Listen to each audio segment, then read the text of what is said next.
Shalom, igreja. Os irmãos podem se assentar. Eu até ia citar mesmo a pregação de quinta, porque hoje a gente vai falar de um tema mais ou menos correlato, né? Obrigado. Aos irmãos que não puderam estar aqui ou não assistiram, ou você que está assistindo essa pregação aí virtualmente, ou mesmo depois que ela já aconteceu, né? A gravação. Se você quiser dar uma olhadinha na pregação de quinta-feira, vai aparecer um linkzinho aqui em cima para você dar uma olhadinha. E nós falamos sobre a oração do Pai Nosso, né? Algumas formas de orar o Pai Nosso, orar ele inteiro, de forma repetida, orar ele como base, e algumas chaves que nós temos dentro da oração do Pai Nosso, que foi a oração que Jesus Cristo nos deu, né? Ele disse, vocês quando orarem, orem assim. E ali tem uma série de instruções, uma série de chaves, uma série de tópicos para que a gente possa orar ao Senhor, né, de acordo com a sua palavra. Então, é uma oração muito poderosa, é uma oração muito importante para nós cristãos, porque o nosso próprio Cristo, nosso Messias, o nosso Senhor, nos deu, né? E ela é muito preciosa para nós usarmos. Amém? E hoje eu também quero continuar um pouquinho ainda no tema, mas eu vou caminhar um pouquinho para o tema da intercessão, né? Quando eu estava procurando um texto para pregar, né, estava lendo a Bíblia, procurando qual seria o texto base, eu já adianto para os irmãos, eu vou ler com vocês o livro de Marcos 7, 24 a 30. Esse é o texto base da pregação de hoje. A gente vai ler ele, depois a gente vai ler um pedacinho desse mesmo trecho, desse mesmo acontecimento, mas relatado no livro de Mateus. E quando eu estava lendo esse trecho, né, e comecei a elaborar a pregação, eu admito que eu não vi de imediato e não ia fazer exatamente uma pregação sequencial, alguma coisa assim, né? Só depois que eu fui compreendendo que, na verdade, também se trata de uma forma de oração, uma coisa que... mais um ensinamento de como nós podemos orar, né? Eu vou ler com os irmãos, então, o livro de Marcos, capítulo 7, versículo 24 ao 30. A minha Bíblia coloca como título aqui a mulher sírio-fenícia. Não sei como é que está na Bíblia de vocês. Vamos lá. Levantando-se, partiu dali para as terras de Tiro e Sidom. Tendo entrado numa casa, queria que ninguém o soubesse. No entanto, não pôde ocultar-se, porque uma mulher, cuja filhinha estava possessa de espírito imundo, tendo ouvido a respeito dele, veio e prostrou-se aos seus pés. Essa mulher era grega, de origem sírio-fenícia, e rogava-lhe que lhe expelisse da sua filha o demônio. Mas Jesus lhe disse, deixa primeiro se fartarem os filhos, porque não é bom tomar o pão dos filhos e lançá-lo aos cachorrinhos. Ela, porém, lhe respondeu, sim, Senhor, mas os cachorrinhos, debaixo da mesa, comem das migalhas das crianças. E então lhe disse, por causa dessa palavra, podes ir, o demônio já saiu da sua filha. E voltando ela para casa, achou a menina sobre a cama, e o demônio a deixara. Aleluia, né? Vamos trabalhar um pouquinho o contexto desse texto, né? Os versículos anteriores fala que Jesus estava na Galileia, na região da Galileia, uma região tipicamente de judeus, né? E aconteceram algumas coisas ali e ele saiu correndo. Ele saiu da região onde ele estava e agora ele já foi para uma terra diferente. Ele foi para a região de Tiro e Sidom, onde não havia necessariamente um predomínio de judeus. Existiam também outras pessoas, né? Em toda aquela terra, né, em toda aquela região onde hoje se localiza Israel, tinha as regiões dominadas, né, predominantemente por pessoas judias, né, mas em todo o território tinha uma grande variedade de pessoas. Não tinha apenas judeus naquele momento. Aquela região toda estava sob domínio de Roma, e então havia os romanos, né? E havia muitos outros povos vivendo entre eles. Algumas regiões vizinhas, inclusive, eram completamente gregas, completamente romanas, né, entre outros povos. E aqui nós estávamos numa região de Tiro e Sidom, e apareceu uma mulher de origem grega, né? Nós não sabíamos se ela era realmente grega ou se ela era apenas da cultura grega, mas deixa muito claro aqui, né, quando ele diz uma mulher grega da região de origem sírio-fenícia, deixa muito claro que ela não era uma mulher oriunda do povo judeu, né? Não sabemos se, de repente, ela era convertida ao judaísmo ou não, mas a origem dela não era judia. E naquela época, os judeus, se não nascia de ventre judeu, ou seja, se não era filho de uma mulher judia, não era considerado judeu. Era considerado o que a gente chama de gentil, né? O que eles chamavam de gentil, uma pessoa à parte, não era uma pessoa da sua comunidade, do povo de Deus. E eles, era interessante, claro que para os judeus, esse público, que não faziam parte da promessa, era a escória da humanidade. Eram ímpios, né? E para este outro lado, naquele momento, os judeus eram uma minoria étnica, digamos. Eles não eram um reino rico e grande e famoso, como, por exemplo, nos tempos de Salomão. Na época de Salomão, o reino de Israel era uma potência ali na região. Era famoso, o rei, inclusive, era extremamente famoso em toda a região do Oriente Médio, na África, em parte da Ásia, né? Era uma potência muito grande, um reino muito grande. Neste momento, não. Ele era um reino que tinha sido dominado pela Babilônia, depois de um tempo ficou no exílio, voltou, depois foi dominado pelos gregos, foi dominado pelos romanos, e hoje tinha ali no trono, o rei nem era judeu, o sacerdote nem era de origem araônica, então era um povo que estava todo desarticulado. Ou seja, para aqueles de origem grega ou de origem romana, que era o império que dominava tudo ali, aquele povo era um povinho de nada. Os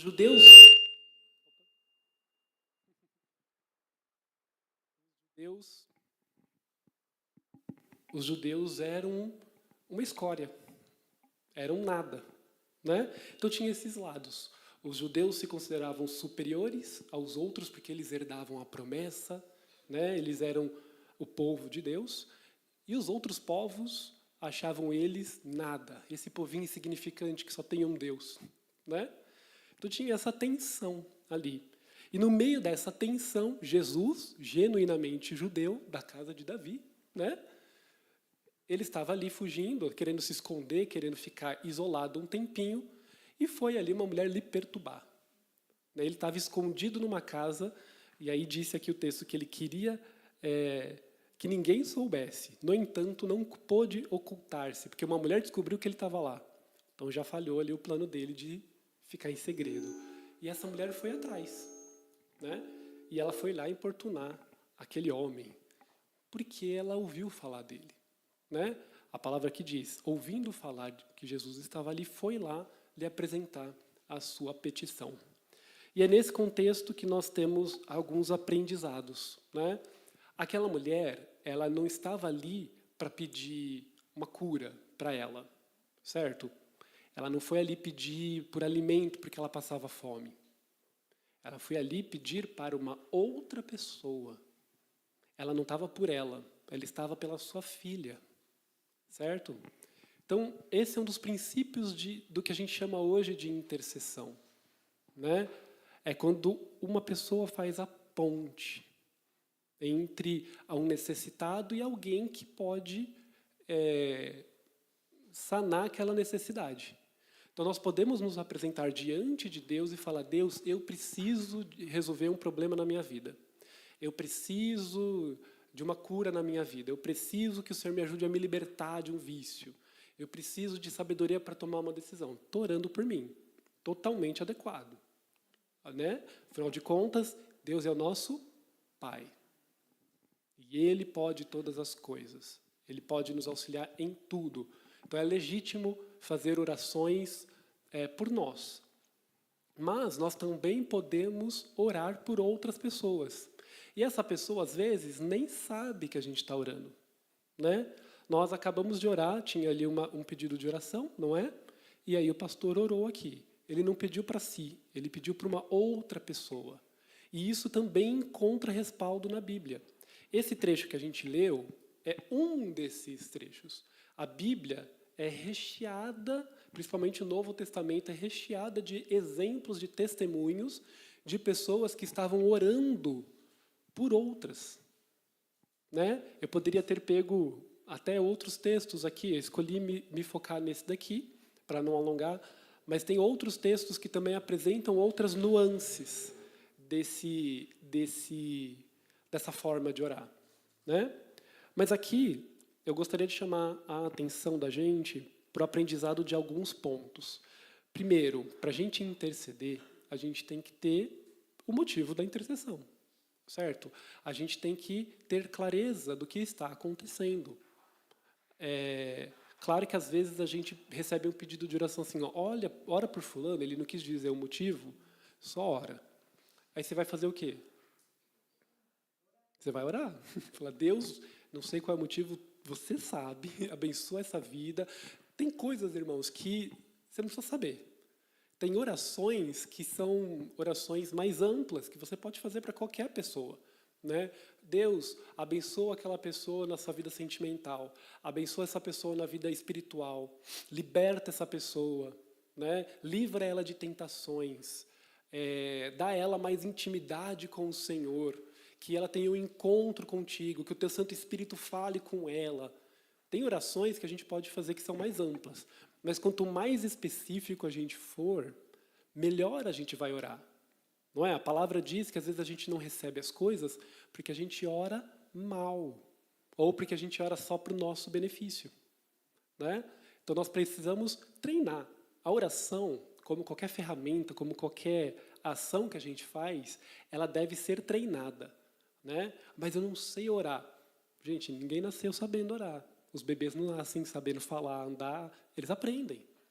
E às vezes a gente também fica com vergonha, mas eu não sei orar, eu não sei orar. Tá bom, meu amigo, mas você fala que não sabe orar faz 20 anos. Vamos levantar e aprender? Como que você vai aprender? Orando. Não tem grandes segredos. Né? Você vai treinando. E aqui essa mulher, ela tinha discernimento do que estava acontecendo. A sua filha, agora, ela já não precisava de um médico. Nós não sabemos o contexto ali por trás, se ela, de repente, era rica e podia pagar por tratamentos médicos, buscou outros tratamentos, ou se foi ali imediatamente diante dos pés do Senhor. Mas o fato é que ela teve um discernimento, e ela chegou, Senhor, minha filha está possuída por um espírito imundo. Ela apresentou com mais clareza aquela necessidade. E ela sabia que ele podia resolver. Então isso se chama discernimento. Né? A gente precisa discernir. Tem até um livro muito interessante que fala espiritual, físico, emocional, uma coisa assim. Tem coisas que são de ordem física, a gente precisa de remédio. Tem coisas que são de ordem emocional. Às vezes a gente vai precisar de remédio, às vezes a gente vai precisar de terapia. E tem coisas que são de ordem espiritual. E tem coisa que está tudo junto. Né? A gente tem que ter discernimento para saber o que tratar. Não negligenciar uma coisa. Né? Ah, não, eu creio que Deus vai me curar dessa diabetes, então eu vou parar de tomar a medicação. Opa, cuidado. Deus também nos abençoa por meio dos médicos, do meio das medicações, dos cuidados físicos, não é? Eu lembro que quando eu estava no início do diagnóstico de ansiedade crônica, eu tive muita dificuldade em aceitar o início da medicação. Eu não queria. Por conta de todo o estigma, né, de ansiedade é coisa de quem não ora, é coisa espiritual isso daí. E eu falava, não vou aceitar, não vou tomar remédio, vou orar mais, vou jejuar mais, né? E eu estava com muita dificuldade de sair dali. Né? Os irmãos lembram, oraram muito por mim, né? Os pastores trabalharam muito, me ministraram mais de uma vez, né?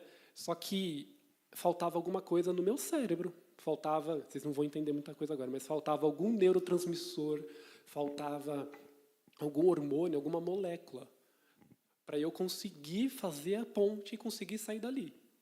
Foi só quando, depois de uns 8 meses, que eu aceitei minha médica conversando comigo, Marcel, fica tranquilo, isso aqui é uma dose pequena, vamos começar assim. Foi quando eu aceitei começar a medicação, mais ou menos depois de um mês, que eu consegui sanar aquela falta física, daquele neurotransmissorzinho que ficava no meu cérebro, que estava em falta. Aí eu brinco que é como se eu estivesse num buraco e não conseguia enxergar a luz lá em cima. E aí, a medicação só me ajudou a botar a cabecinha para frente, para cima, assim. Aí eu olhei e falei, olha, eu consigo sair agora. Né? Aí eu consegui, inclusive, me abrir melhor para auxílio externo, para auxílio dos irmãos, porque eu não estava nem conseguindo. Então, a gente tem que ter discernimento. Né? Mas é claro que a gente nunca vai menosprezar o poder da oração. Independentemente da área, só espiritual, é físico, é emocional, qual que é a esfera que eu estou precisando de ajuda? Eu nunca posso negligenciar o poder da oração, o poder da intercessão. Porque o Senhor ele tem poder sobre a esfera física, sobre a esfera emocional, sobre a esfera espiritual. Amém? Então essa mulher ela teve discernimento, ela teve conhecimento, ela foi atrás. Então, a primeira coisa é entender qual é o problema para poder orar. Uma outra etapa é a gente romper com as nossas próprias barreiras ou barreiras que são impostas por nós. Porque às vezes a gente tem dificuldade. Olha a ousadia dessa mulher. Ela enfrentou qualquer obstáculo para ver a sua filha liberta. Então, primeiro eu quero chamar a atenção para quem é essa pessoa pela qual ela está orando. Era sua filha. Eu estava preparando essa ministração ontem, deitado na minha cama, sentado mais ou menos, com Levi deitado do lado assim. E eu olhava para ele e falava, gente, ter um filho é uma coisa transformadora. Porque você consegue pegar um texto como esse e entender ele melhor. Né? Eu acredito que todo mundo que tem algum filho aqui poderia dizer que você faria qualquer coisa para a cura do seu filho, que você buscaria, você faria um esforço sobre-humano para buscar algo pelo seu filho. Né? A gente moveria o mundo inteiro atrás de alguma coisa se aquilo fosse resolver o problema do teu filho. Aquela mulher ela estava vendo ali continuamente a sua filha endemoniada. Nós não sabemos exatamente como isso se manifestava, mas deve ser uma cena aterrorizante, aterroradora, angustiante, ver a tua filha dominada por um espírito imundo, um demônio, né? Uma doença que seja. É algo terrível para a gente. Quanta angústia estava no coração dessa mulher. E aí, ela se moveu. Então, a dor, a angústia, ela pode nos levar para mais de um lado. Ela pode nos levar para o buraco, para a depressão. Né? Tinha uma mulher lá nos tempos de Elias, ou Eliseu, acho que é Eliseu, nos tempos dos reis, né, em Israel, que quando ele chegou nela e falou, faz aí um pãozinho para eu comer, ela falou, olha, eu só tenho isso daqui, eu ia fazer um pão, um pouquinho de farinha e um pouquinho de azeite, eu ia fazer um pão para eu comer, eu e meu filho, e depois a gente ia morrer. Aquela mulher estava entregue à depressão. Ela falava, não, eu vou comer esse pãozinho, eu e meu filho, é a última coisa que a gente tem, e vamos morrer. É um posicionamento. O posicionamento dessa mulher foi diferente. Ela podia ter dito, minha filha está endemoniada, eu não tenho mais nada para fazer, eu vou ficar aqui com ela e morreremos juntas. Mas essa mulher, ela tomou uma atitude. Ela deu um passo de fé. E ela foi ao encontro do Senhor. Ela não ficou parada. Então, às vezes, diante de necessidades dos nossos amados, ou mesmo nossas, a gente às vezes tem um bloqueio e a gente não quer andar, a gente quer ficar parado. A gente às vezes tem medo, meu Deus, mas o que eu posso fazer? Eu não sei o que eu posso fazer. Então, nós sabemos que, embora às vezes humanamente a gente pensa, e a gente não consegue pensar numa solução, a gente tem um Senhor para recorrer. E Ele tem todas as soluções. A gente pode não conseguir pensar, às vezes a gente não consegue nem entender o que Ele fez, mas Ele tem todas as soluções. Então, essa mulher ela deu um passo de fé, ela rompeu. E o rompimento dela foi muito grande. Pensa, aquela mulher, ela era gentia. Ela não era do povo de Jesus. Então, ela sabia que tinha ali uma barreira, assim como a mulher samaritana tinha uma barreira. Era outro povo que tinha alguma inimizade com os judeus. Ou seja, ela foi buscar auxílio de um homem do povo inimigo, do povo que tinha alguma inimizade com o povo dela. Não era fácil fazer um negócio desse. Você imagina hoje, lá em Israel, com aquela tensão que tem entre os muçulmanos e os judeus, aí eu vou buscar ajuda ali no muçulmano. Ou apareceu um muçulmano aqui dentro e falou, olha, eu quero orar para Jesus aí. Não parece muito louco isso? Foi o que essa mulher fez. Ela escolheu uma coisa louca para o seu tempo. Vou falar com um judeu, um mestre, aquele que está sendo apontado como um mestre entre os judeus. Mas a compreensão dela não era só que era um mestre, a gente já vai falar disso. Então, primeiro, ela era gentia e Jesus era um judeu. Além do mais, ela era uma mulher.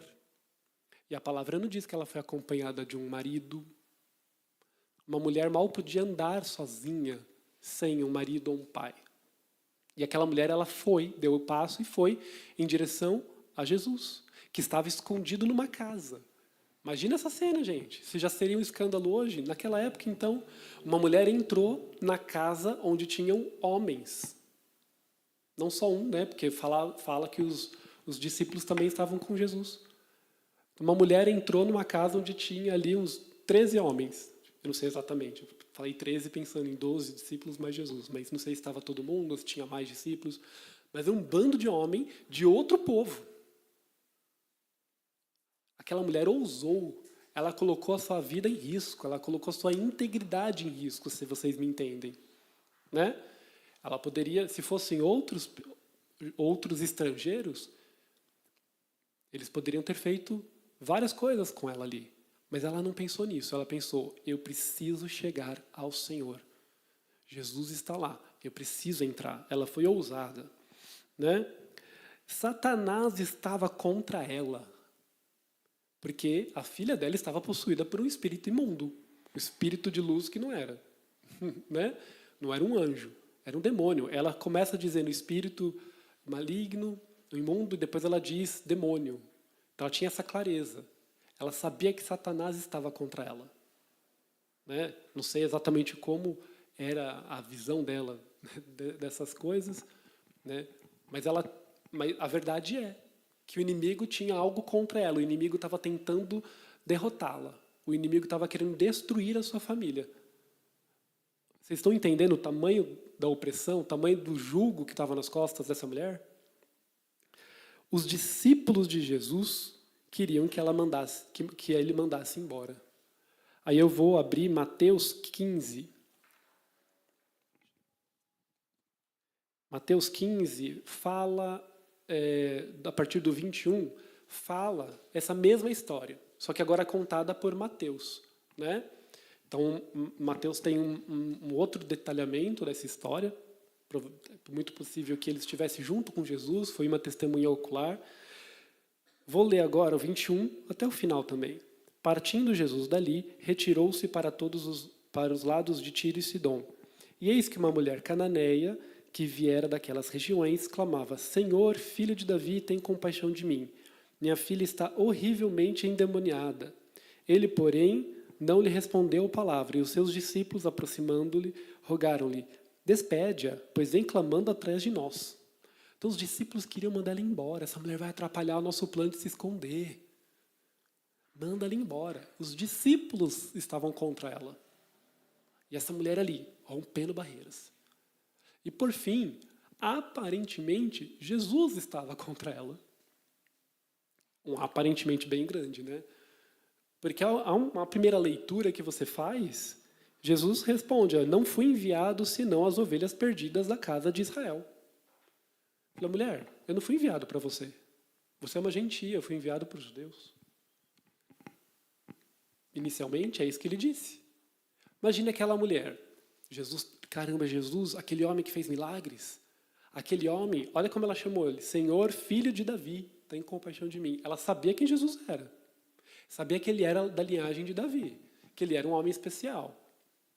Jesus está aqui, lá vou eu preciso falar com ele. Minha filha, não tem mais o que fazer. Minha filha está endemoniada. Mas eu sou mulher. Não, e daí? Não importa o que aconteça comigo, desde que eu consiga chegar até ele. O que vão pensar de mim? Não importa o que vão pensar de mim. Eu preciso chegar até ele. Os discípulos tentaram afastá-la.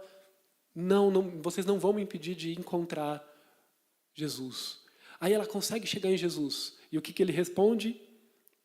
Eu não fui enviado senão as ovelhas perdidas de Israel. Pensa numa coisa frustrante, imagino eu. Né? Quando você finalmente consegue chegar até Jesus, ele olha e fala, não vim para você. Nossa, imagino que o coração de muitos ia se rasgar em dois agora. Eu fiz isso tudo, você não viu, não? Eu fiz isso tudo para chegar até você e aí você me diz isso? Você me diz que você não veio para mim? Qualquer pessoa comum poderia dizer, tá bom, eu vou embora então, não tenho o que fazer. Até o Senhor disse que não tem espaço para mim aqui. Mas aí, ela, porém, veio e o adorou, dizendo, Senhor, socorre-me. Para mim, esse versículo aqui, Mateus 15, 25, é o versículo mais importante. Ela, porém, veio e o adorou. Lá em Marcos diz que ela se colocou nos seus pés. Depois disso tudo, essa mulher ouviu de Jesus, não vim para você, vim para as ovelhas perdidas da casa de Israel. E o que ela fez? Em vez de ir embora, ela se pôs aos seus pés e o adorou. Porque ela sabia diante de quem ela estava. Irmãos, mesmo que um dia, aparentemente, uma porta se feche para você, mesmo que às vezes você ouça um não de Deus, Deus diz não, Deus diz não. Deus diz espere, Deus diz agora não, Deus diz sim também. Mas Deus pode dizer muito bem um sonoro não para a tua oração. Qual é a sua maturidade para ouvir um não? A gente está pronto para ouvir um não de Deus? Você está orando e Ele te diz, não. O que você vai fazer? Você vai se rebelar contra Deus? Mas eu estou orando há 10 anos e você me diz não? Eu abri mão de tanta coisa e você me diz não? Eu rompi barreiras, eu pus a minha vida em risco, você me diz não? Como assim? Quem você pensa que é para me dizer não? Ele é Deus. Tem até uma musiquinha lá. Né? Se a porta abrir, Ele é Deus. Se a porta fechar, Ele é Deus. E se eu ouvir um não, Ele é Deus. Porque Ele sabe o que é bom para mim. E quando essa mulher ouviu um não, ela se pôs aos seus pés e a adorou. Quem de nós estaria pronto para ouvir um não e adorar a Deus, mesmo assim? A se colocar diante dos pés de Jesus, se ajoelhar e adorar, independentemente do que vem depois. Essa mulher, ela não se ajoelhou diante do Senhor para falar, será que Ele muda de ideia? Se eu me humilhar um pouquinho mais, acho que Ele muda de ideia. Será? Eu vou adorá-lo, né? Porque vai que é o que Ele quer. Irmãos, infelizmente a gente ainda tem cristãos das mais diversas denominações que acreditam que é assim com Deus. Que Ele quer que você se humilhe para Ele te dar alguma coisa. Que Ele quer um sacrifício. Não, eu vou jejuar muito. Eu vou orar. Eu vou ler a Bíblia inteira em um mês. Eu vou fazer o jejum de Jesus, 40 dias no deserto sem comer. Porque aí Deus vai me ouvir. Não, eu vou fazer uma campanha na minha casa. 7 cultos, 7 mergulhos no Jordão, sei lá o quê. Campanha a gente tem que ver todo tipo de campanha aí. Aí Deus vai me ouvir. Irmão, não é na tua força que Deus vai te ouvir. Não é pelo teu muito esforço que Deus vai te ouvir. Deus ouve até o seu gemido inexprimível.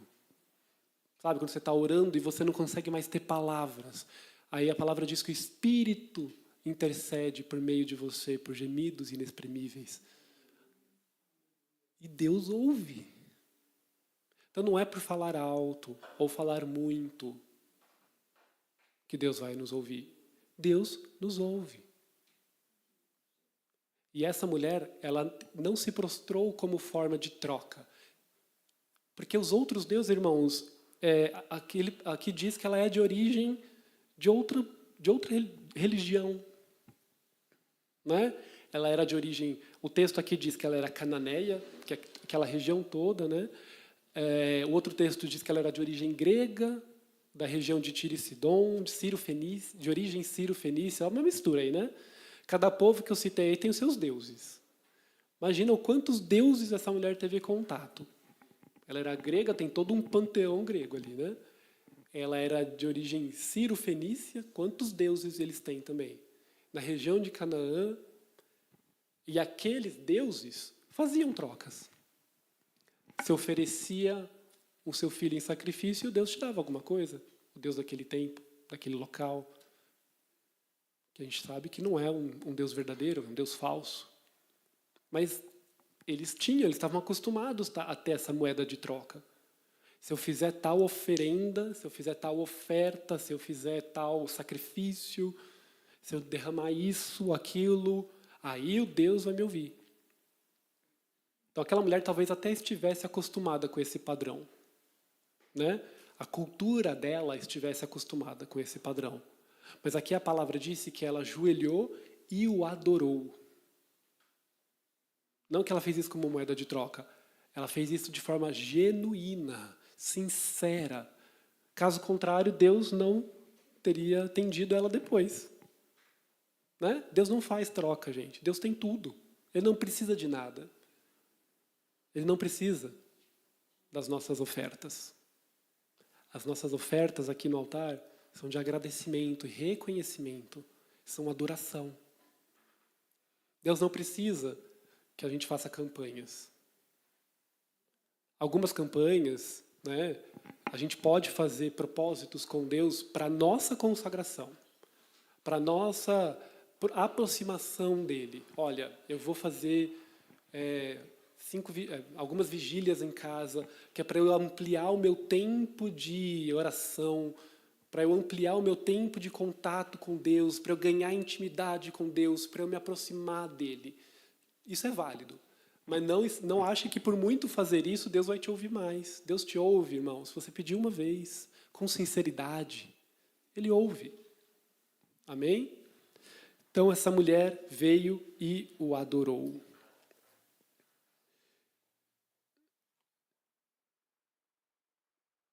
E aí então nós temos o desfecho.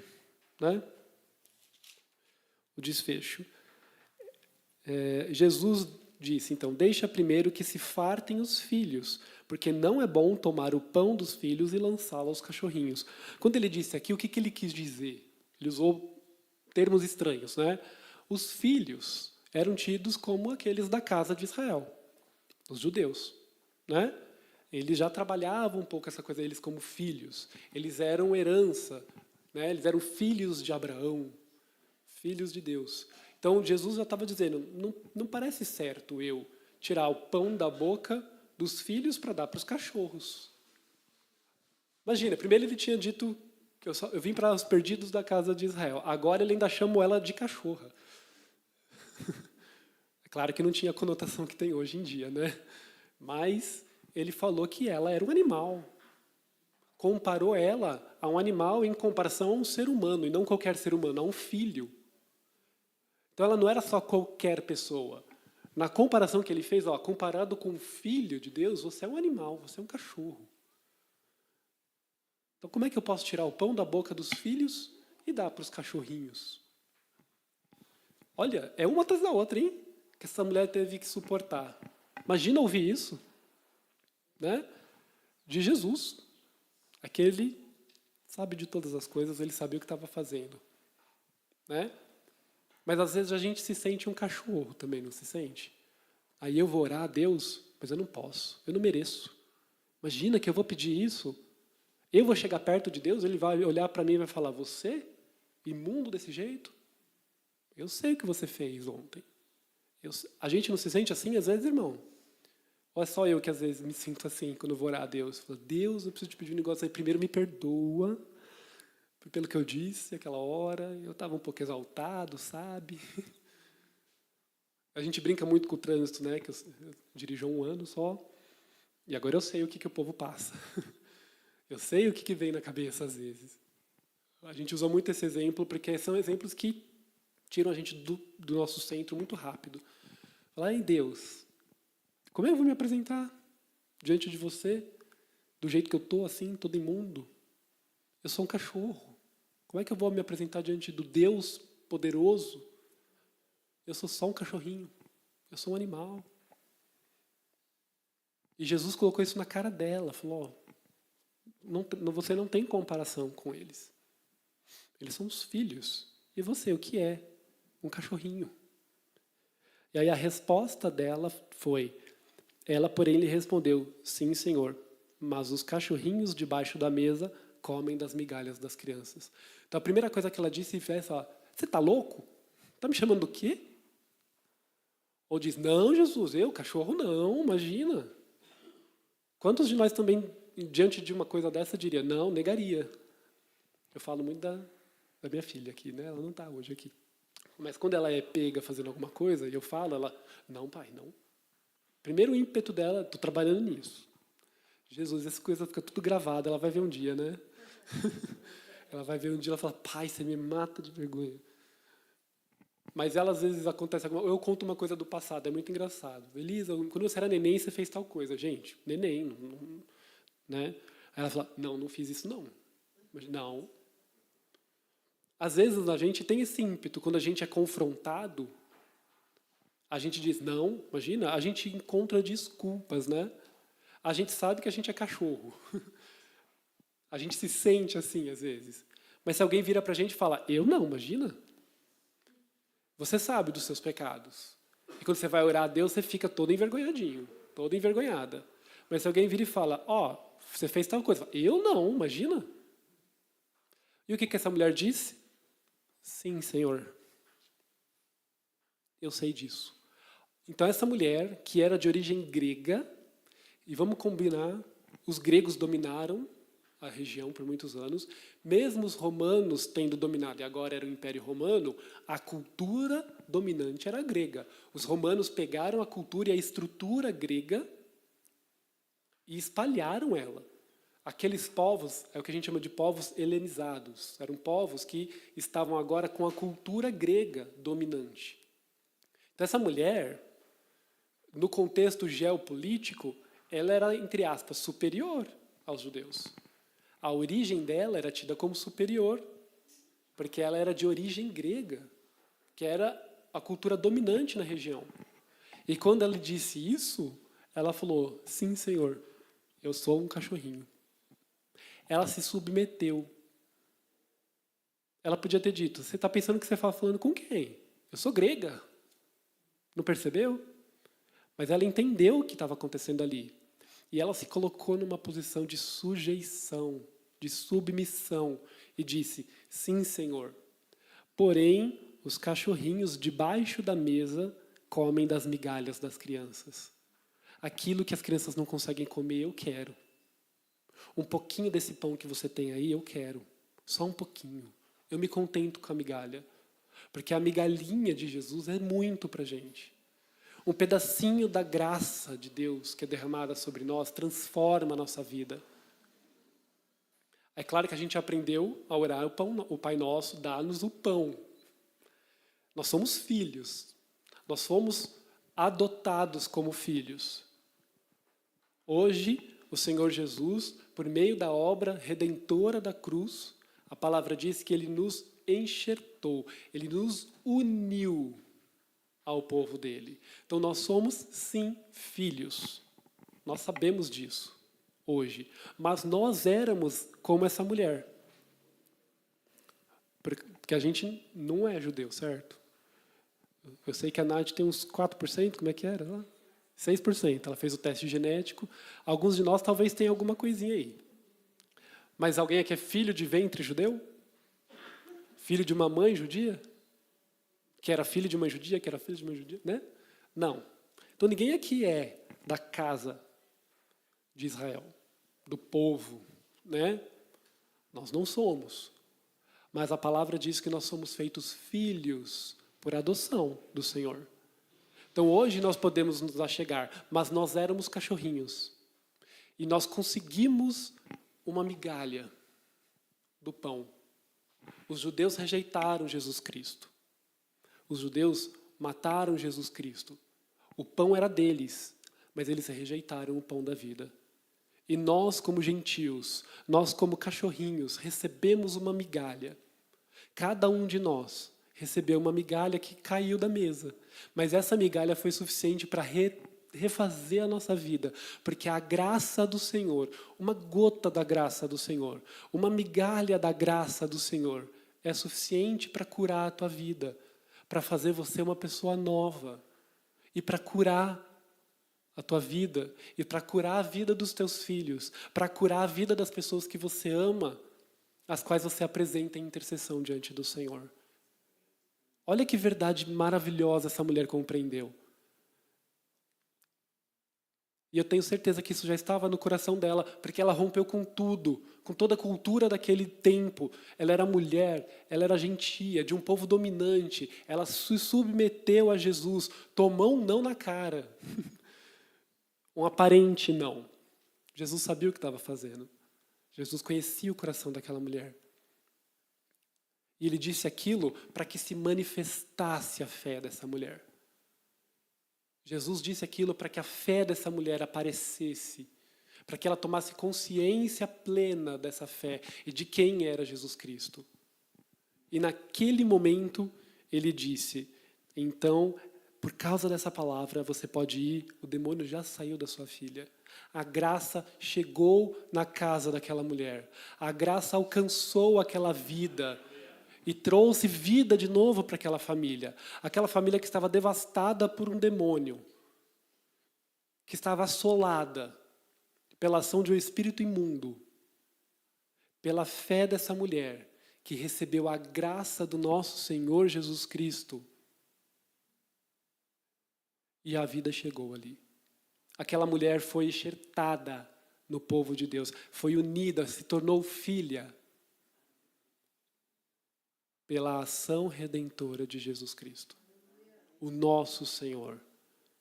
Hoje nós podemos dizer com a boca cheia, Jesus Cristo é o meu Senhor. Jesus Cristo é o nosso Senhor e a sua graça redentora me alcançou. Se aquela mulher, que ainda nem tinha todo esse conhecimento pleno que nós temos, ousou chegar em Jesus para interceder pela sua filha, quanto mais nós hoje que conhecemos, nós temos toda a verdade revelada para nós. A verdade de Deus está aqui revelada, não tem nada mais escondido, irmãos. Tudo está disponível para nós. Toda a verdade, todo o conhecimento de Deus, todas as riquezas de Deus, toda a graça. Não só uma gotinha, não só uma migalha. Nós temos acesso ao pão inteiro agora. Nós temos acesso ao pão inteiro. Vocês têm noção disso? Aquele pão que foi rejeitado. E aquela mulher se contentou com uma migalha. Isso foi suficiente para refazer a vida dela e a sua família. Imagina nós agora que temos acesso ao pão da vida. O pão inteiro. Nós temos acesso ao Cristo, o Messias, que havia de vir e veio. E voltará para nos buscar. Amém? Então, irmãos, levante-se agora. Se posicione diante do nosso Deus. Na quinta-feira nós oramos o Pai Nosso juntos. Hoje, irmãos, eu gostaria que você se posicionasse não por você, mas por alguém, para interceder. Por alguém que está vindo na sua mente agora. Pode ser um dos motivos de oração que a gente trouxe aqui.